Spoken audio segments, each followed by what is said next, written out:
Avant de commencer, je tenais à vous remercier du fond du cœur pour l'accueil que vous avez réservé au premier épisode de Fabuleuse Fabula, paru il y a de cela environ 5 mois sur la chaîne. Oui, car la régularité ne m'a jamais scié, vous le savez très bien maintenant. J'en profite également pour vous dire que j'ai pris en compte vos remarques, vos retours, certaines critiques, et que j'avais décidé d'enlever le fait, à la fin de la vidéo, de donner une note à l'ouvrage dont il serait question. En effet, certains m'ont fait remarquer à juste titre qu'ils ne savaient pas forcément sur quoi je m'étais basé pour donner une note de 15 sur 20 à l'ouvrage Les Autres Mondes par Altéris, que vous voyez d'ailleurs juste ici, tout simplement parce qu'il y avait 4 points positifs et 2 points négatifs. Donc la note n'était pas vraiment concordante. Par un simple calcul, on peut estimer que la note globale que j'aurais dû donner à cet ouvrage aurait été de 13,33 sur 20 environ. Enfin, j'ai pris la décision d'aborder majoritairement des livres qui ont été faits par des vidéastes dans ce format, dans cette émission Fabuleuse Fabula. Alors certains peuvent trouver ça particulièrement incohérent par rapport à ce que je voulais faire d'habitude et peuvent paraître un petit peu troublés par ce que je fais, mais cela ne veut en aucun cas dire, et ça je tiens à le préciser avant de continuer sur ce point, que l'épisode sur la métamorphose de Franz Kafka n'aura jamais lieu. En effet, j'ai remarqué, aussi improbable que cela puisse paraître, que faire un épisode de Fabuleuse Fabula sur un ouvrage qui a été fait par quelqu'un ayant fait de l'écriture d'ouvrage son métier était beaucoup plus difficile que de faire un épisode de Fabuleuse Fabula sur un vidéaste qui a écrit un livre, tout simplement. Néanmoins, cela ne veut absolument pas dire qu'il n'y aura que des livres, enfin des critiques de livres faits par des vidéastes dans ce concept de vidéo, ne vous inquiétez pas. Il faut simplement que je trouve ce qui me bloque dans l'écriture de l'épisode sur la métamorphose afin de pouvoir tout simplement débloquer la situation, faire cet épisode et pourquoi pas ensuite faire des épisodes sur plein d'ouvrages autres que ceux qui ont été écrits par Franz Kafka. Quoi qu'il en soit, trêve de bavardage et de remerciements, place au générique. Oh, regardez cette douce bibliothèque remplie de livres en tout genre.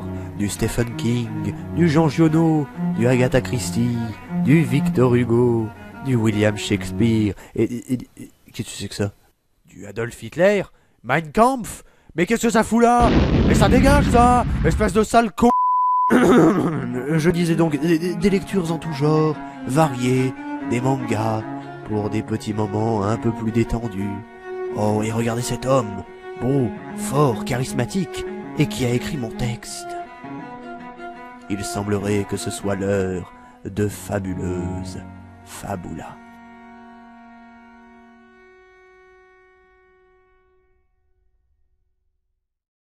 Quoi de mieux pour commencer cette année en beauté que de critiquer un livre sur le cyberharcèlement? Attendez.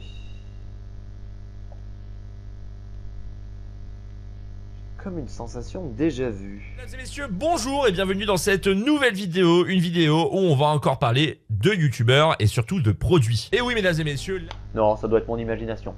Quoi qu'il en soit, il est temps aujourd'hui d'aborder le livre « Mon quotidien, le cyberharcèlement » par Jonathan Zablot.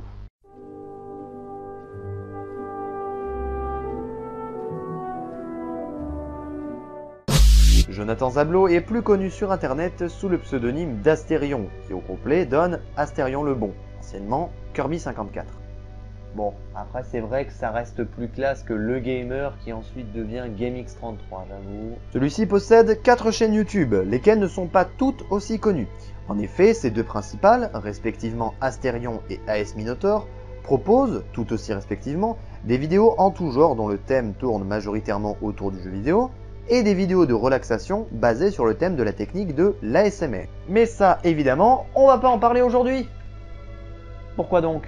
Bah tout simplement parce que c'est pas Astérion ou AS Minotaur qui a écrit le livre. Ah oui, Jonathan Zablot.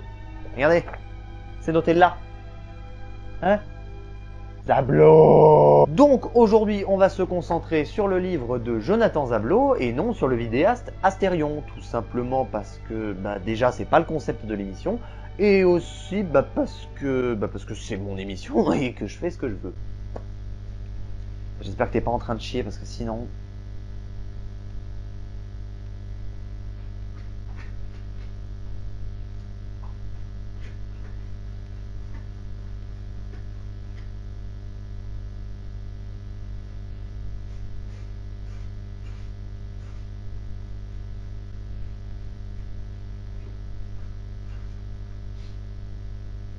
Tu me le dis si je te dérange, hein. Mais bien sûr l'étagère aussi, hein, si ça te dérange pas, hein, tu sais. Moi, m'en fous. Hein. Alors du coup, bon livre ou mauvais livre? Douce sensations de lecture ou cancer de la rétine dès les premières pages? Eh bien, en ce qui me concerne, j'ai trouvé le livre assez intéressant, bien que de qualité moyenne. Mais développons, on est là pour ça.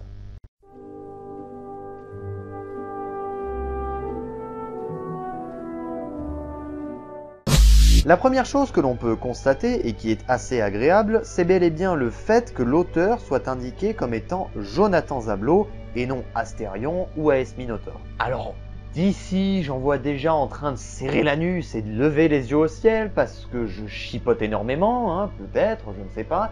Mais je vous assure que c'est un point positif et j'irai même plus loin en disant que c'est le point le plus positif et le plus important du livre. Ce qui laisse présager des points positifs que je soulèverai plus tard, hein, mais ça on en parlera après.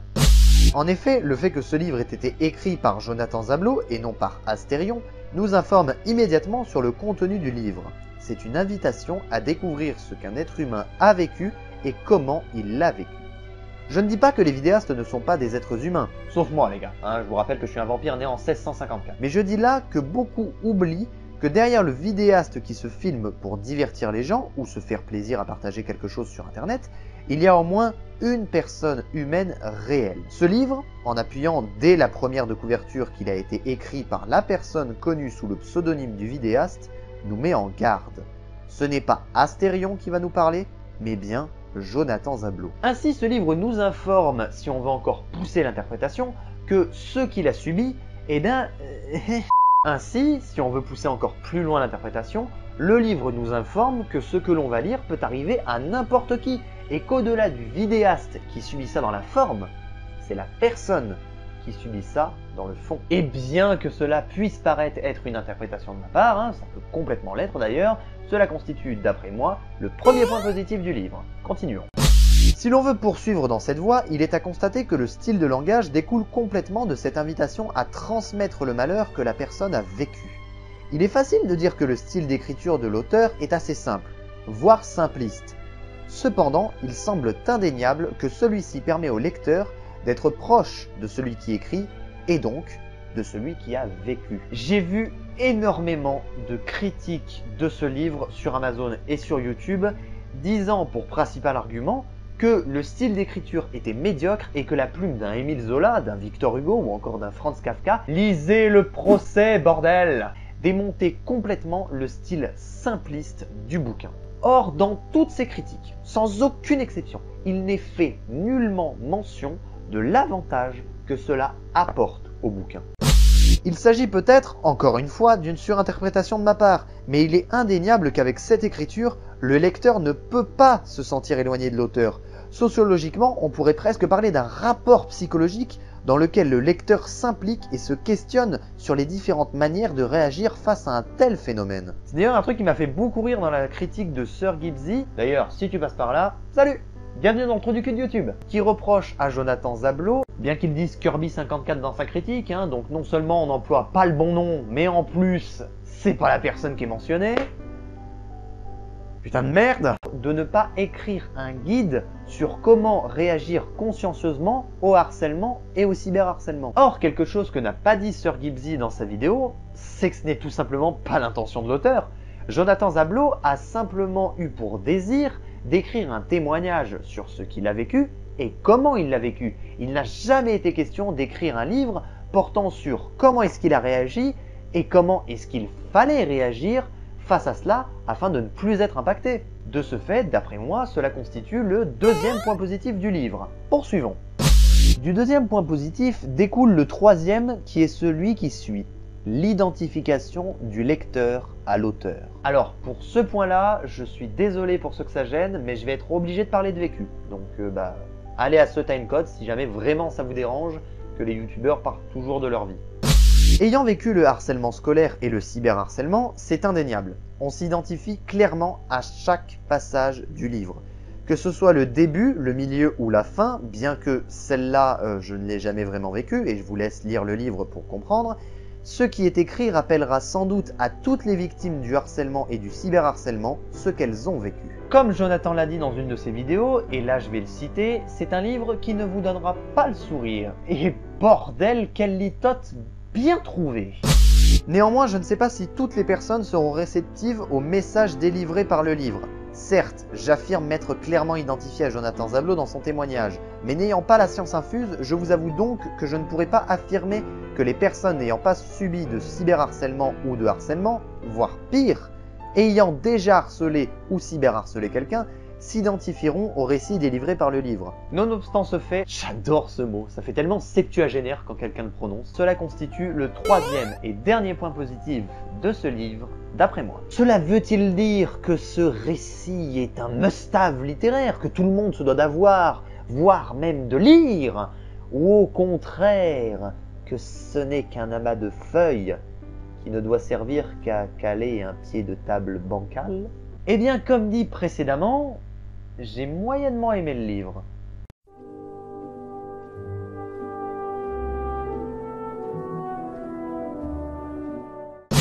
Je trouve cela assez difficile à admettre, mais le premier point positif que j'ai donné au livre s'effondre avant même le début de ma lecture à cause d'un seul point. Le logo de la chaîne principale de Jonathan Zablot, Astérion Le Bon.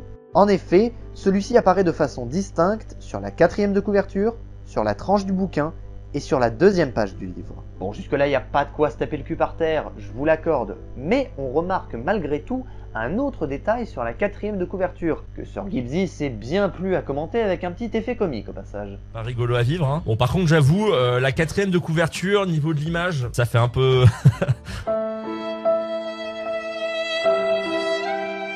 Regardez.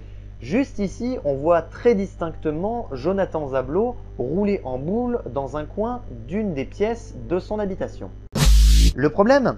Eh bien tout simplement que cette photo est en réalité tirée de la miniature d'une vidéo faite par Jonathan sur sa chaîne Astérion Le Bon afin de commenter le harcèlement subi par Sardoche, streamer sur Twitch, et de lui adresser son soutien. À travers cette vidéo, je souhaite apporter tout mon soutien à Sardoche qui subit un cyberharcèlement depuis des mois et vous donner mon avis sur ce phénomène très malsain, sachant que j'ai été victime de cyberharcèlement depuis des années. Mais par rapport à Sardoche, mon cyberharcèlement n'était pas aussi puissant que ce qu'il subit actuellement.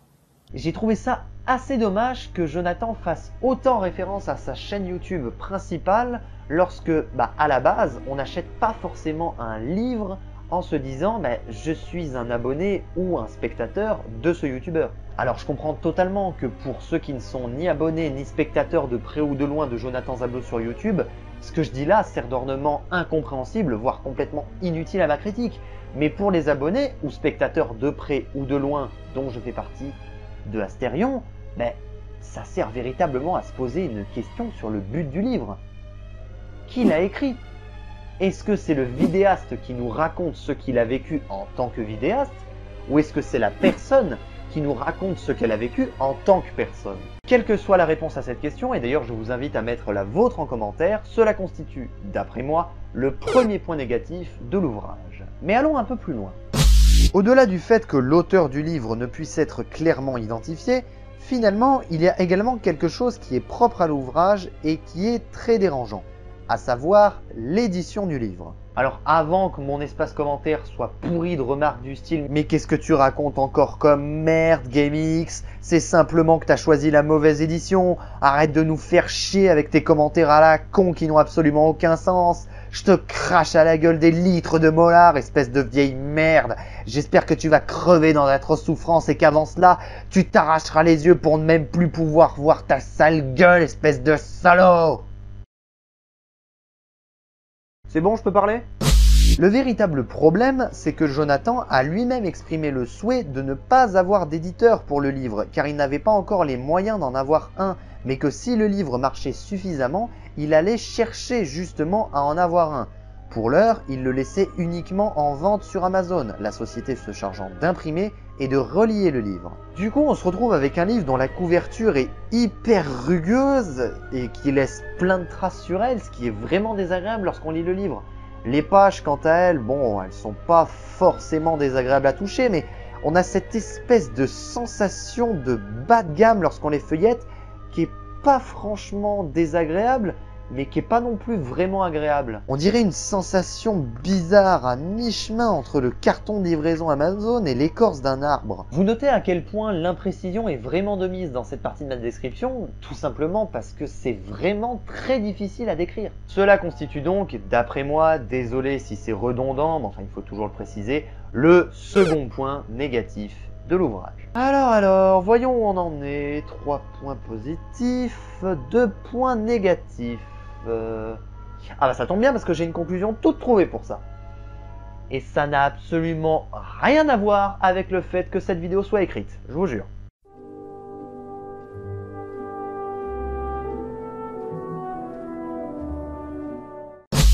Mon quotidien, le cyberharcèlement, est un livre très intéressant malgré le fait que son style soit assez pauvre et que son auteur ait été assez confus sur le fait de savoir si c'était le vidéaste ou la personne qui racontait ce qu'il ou ce qu'elle avait vécu. Il faut rappeler qu'il s'agit du premier livre de Jonathan Zablo et qu'il n'a lu que 2 livres dans sa vie, comme il l'a dit lui-même lors de la parution de son livre. Est-ce que cela veut dire que l'on peut lui pardonner des défauts? Certainement pas.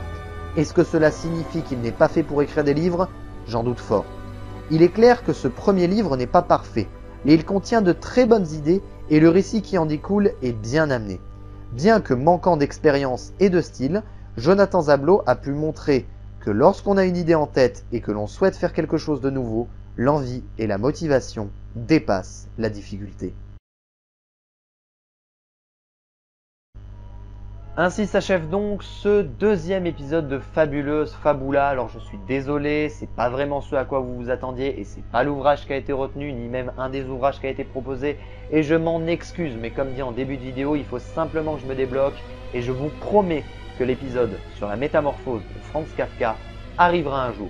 Je sais pas quand, je sais pas où, mais en tout cas, il arrivera, je vous le promets. Enfin, avant de passer au générique de fin, je tiens simplement à dire que malgré le fait que j'ai cité de nombreuses fois dans cette vidéo l'analyse qui a été faite par Sir Gipsy sur le livre, en me montrant parfois ironique, cynique, voire même peut-être un peu virulent sur son analyse, je tiens simplement à dire que je n'ai absolument rien contre lui. C'est toujours bon à préciser, je prends un petit peu de temps comme ça, mais c'est pour éviter de me retrouver avec des chialeuses dans mon espace commentaire, disant « Ah, t'aimes pas Sir Gipsy, machin, ah, t'es vraiment prétentieux, etc. » On n'a simplement pas le même avis, on a fait notre analyse d'une façon différente, avec des points positifs et négatifs qui ont été exprimés de manière différente, et d'ailleurs des points positifs et négatifs différents en fonction de l'analyse, soit la sienne, soit la mienne. Quoi qu'il en soit, j'espère que vous avez apprécié ce 2e épisode de Fabuleuse Fabula et que vous avez également passé de bonnes fêtes de fin d'année. On est reparti pour une année d'irrégularité sur YouTube. Sur ce, bonne lecture à tous!